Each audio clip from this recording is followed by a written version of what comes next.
오늘 우리에게 주시는 하나님 말씀은 사무엘하 8장 9절부터 18절까지 말씀입니다. 사무엘하 8장 9절부터 18절까지 말씀을 저와 여러분들이 한 절씩 교독하겠습니다. 하맛 왕 도이가 다윗이 하닷에셀에 온 군대를 쳐서 무찔렀다 함을 듣고 도이가 그의 아들 요람을 보내 다윗 왕에게 문안하고 축복하게 하니 이는 하닷에셀에 도이가 더불어 전쟁이 있던 터에 다윗이 하닷에셀을 쳐서 무찌름이라. 요람이 은그릇과 금그릇과 녹그릇을 가지고 온지라. 다윗 왕이 그것도 여호와께 드리되 그가 정복한 모든 나라에서 얻은 은금 곧 아람과 모압과 암몬 자손과 블레셋 사람과 아말렉에서 얻은 것들과 소바 왕 룹의 아들 하닷에셀에게서 노략한 것과 같이 드리리나. 다윗이 소금 골짜기에서 에돔 사람 8만 명을 쳐 죽이고 돌아와서 명성을 떨치니라. 다윗이 에돔의 수비대를 두되 온 에돔의 수비대를 두니 에돔 사람이 다 다윗의 종이 되니라. 다윗이 어디로 가든지 여호와께서 이기게 하셨더라. 다윗이 온 이스라엘을 다스려 다윗이 모든 백성에게 정의와 공의를 행할세. 수르야의 아들 요압은 군 사령관이 되고 아히루스의 아들 여호사밧은 사관이 되고 아히두베의 아들 사독과 아비아달의 아들 아히멜렉은 제사장이 되고 스라야는 서기관이 되고 여호야다의 아들 브나야는 그렛 사람과 블렛 사람을 관할하고 다윗의 아들들은 대신들이 되니라. 아멘. 로마서 5장을 읽어 나가다 보면 이 5장 첫머리에 이제 우리가 하나님과 함께 누릴 수 있는 특권을 우리에게 한 가지 소개를 합니다. 그 특권은 그리스도로 말미암아 하나님과 화평을 누리는 특권입니다. 이 누린다는 표현 자체가 특권을 이제 의미하는 내용이기도 한데 그 특권으로서 이제 우리는 하나님과 화평의 관계에 들어갈 수 있다라고 하는 사실입니다. 그런데 이제 그 바로 뒤에 이어지는 이 5장 2절의 말씀을 보게 되면 이런 내용으로 연결이 되는데요. 또한 그로 말미암아 우리가 믿음으로 서 있는 은혜에 들어감을 얻었으며 그러므로 우리가 하나님의 영광을 바라고 즐거워하느니라라고 하는 말씀입니다. 어떻게 보면 이제 앞뒤가 조금 맞지 않는 듯한 느낌이 듭니다. 앞에서는 우리가 하나님과 화평을 누리자, 하나님 안에서 누릴 수 있는 특권을 언급하는 것처럼 보이는데 그 뒤에 이어지는 내용은 하나님의 영광을 바라고 즐거워한다라고 하는 표현이 있습니다. 그러니까 여기서 이제 우리가 하나님 안에서 누리는 건 하나님의 영광을 바라는 것인데 이 하나님의 영광을 바란다는 표현이 잘못 읽게 되면 결국은 하나님의 영광을 위한 삶이구나 이제 이렇게 쉽게 결론을 내려 버릴 수가 있습니다. 하지만 이제 절대 그렇지 않지요. 우리가 하나님의 영광을 바라며 산다라고 하는 이 말씀 속에는 그 영광을 우리도 함께 누릴 수 있다라고 하는 이제 의미도 담겨져 있습니다. 늘 말씀드리듯이 우리가 하나님의 영광을 바라고 그 영광을 위하여 살아간다면 그 백성도 하나님과 함께 영광을 누릴 수 있습니다. 만약에 우리가 하나님의 기쁨을 위하여 살아간다면 그 기쁨은 하나님만의 기쁨이 아니라 우리에게 되돌려 주시는 기쁨이라는 사실을 분명하게 볼 수가 있습니다. 뭐 그것이 다윗 왕이 법궤를 옮겨올 때도 누렸던 기쁨이라고 할 수가 있겠는데요. 그는 하나님의 기쁨을 위하여 법궤를 예루살렘으로 옮겨오는 작업을 했습니다. 그 가운데 하나님께서만 기쁨을 받으신 것이 아니라 다윗 왕도 하나님 앞에서 얼마든지 기쁘게 춤추며 하나님을 즐거워하는 일을 경험할 수가 있었기 때문입니다. 오늘 마찬가지로 하나님의 영광을 위하여 살아가는 사람이 어떤 영광을 하나님께 올려드리며 또 스스로 어떤 영광을 취할 수 있는가 하는 것을 우리에게 보여주는데요. 사건의 시작은 이 다윗 왕이 하닷에셀과의 전쟁을 통해서 승리를 거두었다라고 하는 소식을 하맛 왕 도이가 듣게 된 것입니다. 이 소식이 특별히 이 하맛 왕 도이에게 있어서 중요한 것은 이 하맛 왕 도이도 하닷에셀과 더불어서 전쟁을 치르는 중이었습니다. 그러는 와중에 다윗이 함께 참전을 하고 그러면서 이제 다윗이 대신해서 이 하닷에셀을 무찔러 줌으로 인하여서 하맛 왕은 이제 쉽게 전쟁에 승리를 거둘 수 있는 은혜를 얻게 된 것이죠. 이제 그러다 보니까 이 하맛 왕이 자기 아들 요람이라고 하는 사람을 이제 사신으로 세워가지고 다윗 왕을 찾아가서 문안과 축복을 하게 합니다. 근데 이게 그냥 단순히 문안과 축복의 수준이 아니라 조공을 바치는 일인데요. 그 조공의 내용 중에는 은그릇, 금그릇을 비롯해서 아주 여러 가지 이제 많은 것들을 가지고 다윗을 찾아가는 것이었습니다. 아마도 자신의 힘으로 해결할 수 없었던 전쟁을 이제 해결해주고 그것도 승리로 이제 끝을 낼 수 있게 해준 것에 대한 이제 감사의 표현이라고 할 수가 있겠는데요. 이와 같은 이제 조공과 사신의 문안을 받게 된 다윗 왕이 이제 보인 반응이 11절에 기록이 되어 있습니다. 다윗 왕이 그것도 여호와께 드리되 그가 정복한 모든 나라에서 얻은 은금들을 이제 이 하다데셀에게서 노략한 것과 같이 드리니라라고 하는 말씀입니다.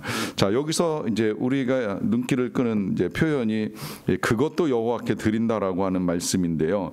이 말씀은 이제 다른 것도 다 하나님께 드렸다라고 하는 말씀이죠. 실제로 이제 어제 그저께 앞서 읽었던 본문에서 보면 이미 다윗은 하다데셀의 그 왕과의 전쟁을 통해서 얻게 된 그 신하들의 금방패를 비롯한 매우 많은 놋을 다 하나님께 드렸습니다. 뭐 그런 것들뿐만 아니라 이제 아까 열거되어 있는 그 뒤에 있는 내용들을 보면 뭐 아람, 모압, 암몬 등 블레셋까지 하여튼 그 모든 전쟁 때마다 얻었던 모든 것들은 다 하나님께 드리는 일을 하였습니다. 이제 이렇게 보면 뭐 너무나 많이 드렸기 때문에 이제 조공받게 된 이런 예물 같은 것들이야 다윗이 개인적으로 취할 수도 있는 것이라고 여겨지는데 이제 그것까지도 다 하나님께 드리는 모습을 보여줍니다.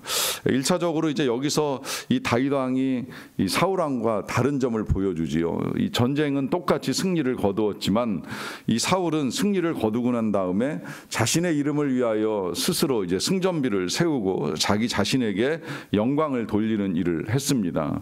반면에 다윗이 지금 이 모든 것들을 받자마자 다 하나님께 드리는 이유는 너무나 분명합니다. 그것은 이 승리를 주신 분이 하나님이시고 이제 그래서 하나님께 영광을 올려드린다는 이제 뜻에서 이렇게 모든 것들을 다 하나님께 드린다고 볼 수가 있습니다.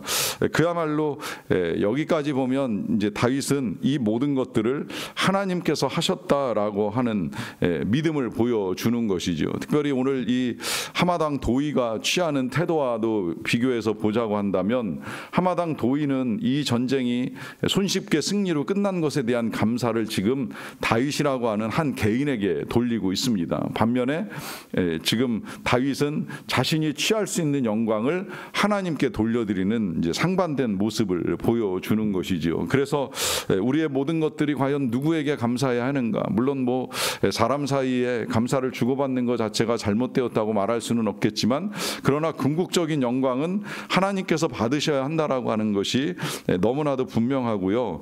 그러한 믿음이 중요한 이유가 있습니다. 그것은 단순히 지금까지 하나님께서 행하신 모든 것들만을 감사하는 것이 아니라 앞으로도 이제 겪어나가는 모든 일들 속에서 하나님이 하실 것에 대한 믿음을 우리가 하나님께 고백하는 행위이기 때문입니다. 이것을 제가 사무엘상을 읽어올 때에 이 사무엘이 전쟁의 승리를 거두고 난 다음에 돌을 세우고 그 돌에 에벤헤셀이라고 이름을 붙이는 사건을 통해서도 봤던 적이 있지요. 거기서 그 돌에 이름을 붙이는 이유가 어디 있겠습니까? 여호와께서 여기까지 우리를 도우셨다라고 하는 이 기념비를 세우는 이유가 어디 있습니까? 물론 지금까지 행하신 일이 하나님께서 하신 일, 우리가 전쟁터에 나가 승리를 거두었지만 그 승리를 거두게 하신 분이 하나님이시라고 하는 사실에 대한 믿음의 고백이 담겨 있는 건 틀림이 없어요. 그렇지만 그 믿음의 고백은 단순히 과거만을 돌아보는 고백이 아니라 앞으로 하나님께서 하실 것에 대한 소망을 가진 믿음의 고백이라고 하는 것입니다. 지금까지 도와주셨다면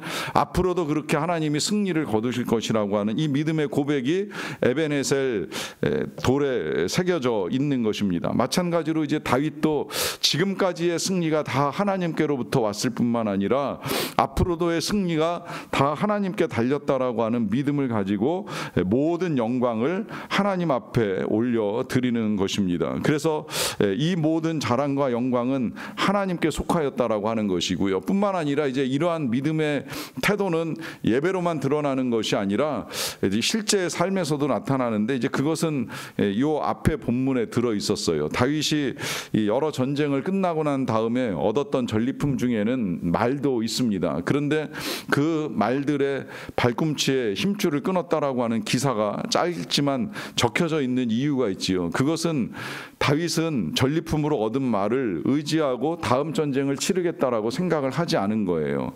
이 말의 힘줄을 끊는 것에 있어서는 하나님이 일찍이 모세의 계명을 통해서도 알려주셨는데 말을 많이 두지 말라고 말씀하셨습니다. 왜냐하면 이스라엘 백성, 하나님의 사람들의 전쟁은 말의 숫자나 군대의 숫자에 달려있는 것이 아니라 하나님의 손에 달려있다라고 하는 것을 분명히 믿고 나아갈 것을 하나님께서 원하셨기 때문입니다. 그래서 그 말씀대로 다윗은 전쟁의 승리를 거두고 얻게 된 탈취물인 이 말들의 힘줄을 끊음으로 말미암아 그 다음 전쟁에 있어서도 하나님을 의지하겠다라고 하는 분명한 믿음을 드러내고 있는 것입니다.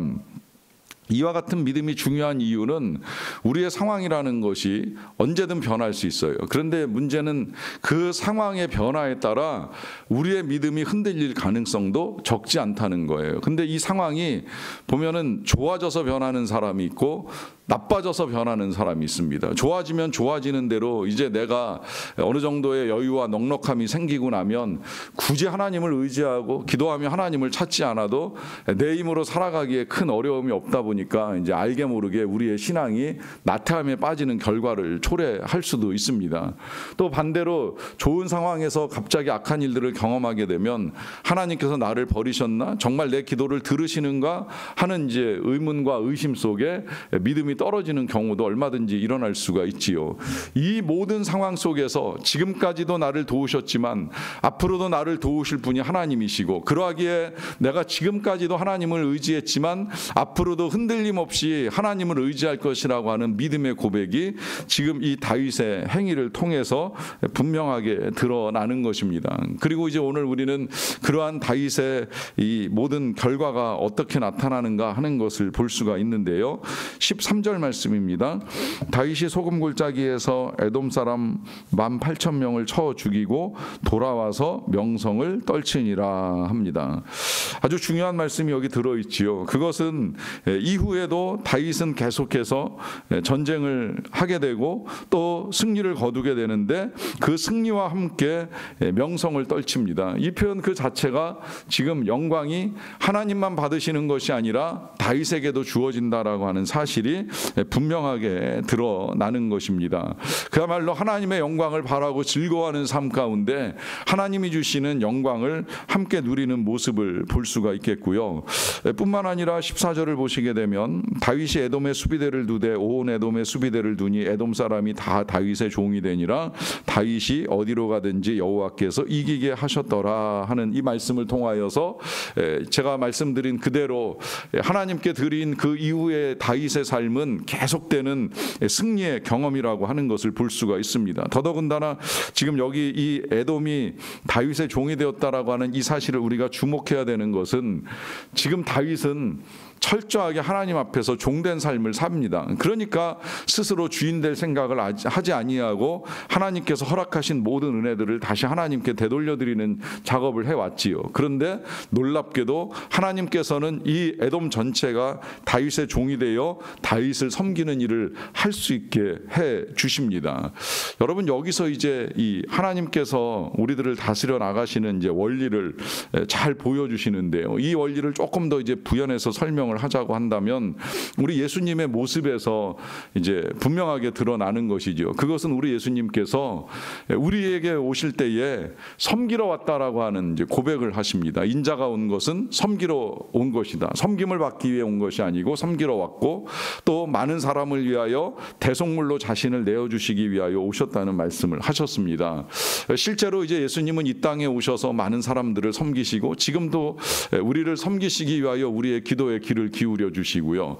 또 대속물로 그 몸을 내어 주심으로 말미암아 우리가 그 은혜를 힘입은 하나님의 자녀들이 되었지요. 그런데 그런 섬김의 삶으로 인하여서 우리 예수님의 신분이 떨어지거나 명성이 낮아지거나 영광을 빼앗기거나 하신 일은 절대 일어나지 않았습니다. 오히려 자기를 비어 종의 형체를 가지고 이 땅에 오심으로 말미암아 하나님께서 예수님을 지극히 높여 그 영광의 보좌에 앉을 수 있게 주셨습니다. 여러분, 섬기는 건, 낮아지는 건, 드리는 건 절대 부끄러운 일이 아니라고 하는 사실입니다. 아니, 오히려 그런 삶을 살아가는 자에게 오늘 우리 예수님께서 얻으셨던 영광까지는 아닐지라도 이 다윗이 에돔을 정복하면서 누릴 수 있었던 하나님의 은혜, 그 승리의 은혜, 명성의 은혜가 분명히 주어진다라고 하는 사실입니다. 그러하기에 우리의 삶은 어느 자리에서나 섬기는 삶이 되어야 합니다. 우리가 직접적으로 하나님께 영광을 올려드리며 살아갈 수 있는 삶도 있을 수 있겠습니다만은, 그러나 하나님은 우리에게 부탁하실 때에 누구를 만나든지 죽게 하듯 하라라고 하는 당부를 하십니다. 이 말씀은 섬기는 자세를 잃지 말 것에 대한 당부이지요. 그렇게 섬기는 자에게 하나님은 오늘 다윗에게 허락하셨던 은혜와 영광을 허락하십니다.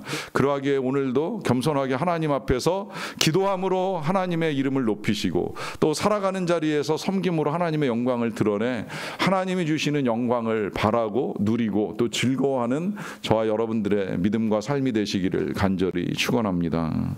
기도하시겠습니다. 사랑과 은혜가 풍성하신 아버지 하나님 감사합니다. 먼저는 예수 그리스도께서 우리를 위하여 이 땅에 오심으로 섬기는 삶을 사셨고 또 섬김을 보여주시고 또 대속물로 그 몸을 내어주심으로 말미암아 우리를 구원하신 하나님의 은혜를 진심으로 감사드리옵나이다. 그 은혜를 우리가 알기에 여기까지 베풀어 주신 은혜에 감사와 영광을 올려드리며 이후에도 우리의 삶 가운데 행하실 일들에 대한 기대와 소망을 가지고 나아갑니다. 무엇보다 그와 같은 하나님의 은혜를 구하고 바라고 누리는 우리들이 또한 하나님의 이름으로 섬기는 삶을 멈추지 않기를 원합니다. 계속해서 주어진 자리에서 주의 자비와 온유와 친절을 베풀면서 우리에게 허락하신 이 섬김의 아름다운 삶을 잘 지켜나가는 자들이 되게 하여 주시옵소서. 우리의 섬김 가운데 하나님의 영광이 나타나기를 원합니다. 우리의 섬김을 통하여 하나님의 이름이 높임을 받으시기를 원합니다. 우리가 높아지려고 교만한 자 되지 않도록 도와주시고 오히려 낮아져서 하나님이 높이시는 영광과 은혜를 누리는 자들이 다 되게 하여 주시옵소서. 내 이름을 드러내기 위하여 애를 쓰지 않게 도와주시고 오히려 정말 묵묵히 숨은 자리에서 섬기는 가운데에 우리를 높이시는 하나님의 은혜를 우리가 함께 경험하며 나아갈 수 있도록 도와주시기를 간절히 원합니다. 그렇게 교회 안에서 열심을 다하여 섬기는 많은 일꾼들이 있사옵나이다. 또 선교지에서 열심을 다하여 섬겨 나가시는 하나님의 일꾼들인 선교사님들이 계십니다. 하나님, 그 모든 것들을 보시고 아시는 하나님께서 각 사람의 수고와 섬김에 은혜를 더하여 주시기를 원합니다. 우리가 하나님의 영광을 바라고 즐거워할 때 약속하셨던 그 영광을 하나님께서 받으시고 또 필요한 은혜를 주의 백성들에게 내리워 주시옵소서. 이 모든 것들을 행한 이후에도 나는 무익한 종이라고 고백할 수 있는 겸손한 능력이 우리 안에 허락하여 주시고 그리하여서 오직 주의 이름만이 높임받기를 간절히 원합니다. 감사와 영광을 올려드리며 예수님의 이름으로 기도하옵나이다. 아멘.